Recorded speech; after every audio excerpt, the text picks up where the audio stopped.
This garden bed has seen better days, but I'm actually leaving. I'm gonna pick some tomatoes, but I had picked some tomatoes earlier and they had holes in them, so I just left them to rot and overwinter, and next year they'll grow to be tomatoes. So just threw them in here. I have these beautiful black beauties that are growing. Look at that. It's my first time growing black beauties. I think this is okay. We'll see.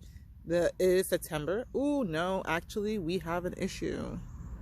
We have officially a hornworm.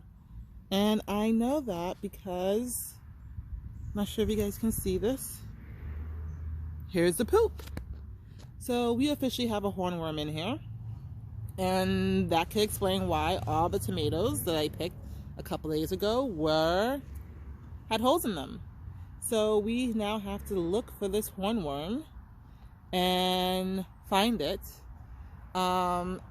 most likely in the morning, because that's usually when it happens. And this bed in the past has had hornworms, so I'm wondering if it's, it's just only this bed here. So I do see hornworm poop here. I see some here. We will be back to find this hornworm. They're difficult to find. They are pretty much usually under the leaf is how they're going to be. We will find them, or her. Now I have to pick all the tomatoes at first blush. As you can see, one of these has a hole, semi-hole in it. Yep, right here. Semi-hole in it. I think a hornworm ate it, but we'll see. So we're going to have to find this hornworm in the morning, in the daytime, at night. We're going to find him or her. This bed wasn't doing too hot. In fact, you can see that all these are Cherokee purple. They all went, died. So I think I collected my Cherokee purples. Some of them were eaten. Again, I let them stay in the ground over winter, and I'll have Cherokee purples tomorrow, next year, sorry.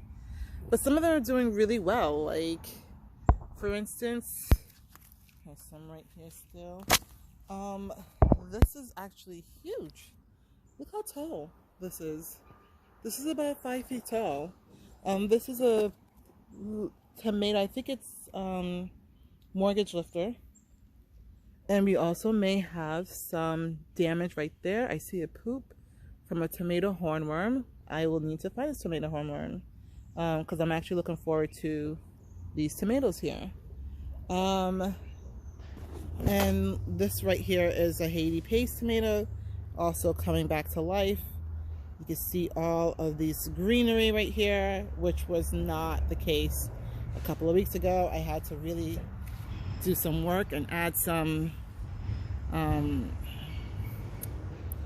fertilizer to here, which I don't usually do.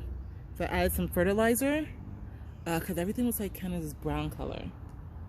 And I added a lot of coffee grains in here, a banana water, and it's coming back to life literally. So looking forward to seeing more tomatoes. This is the load we've had for the past couple of days.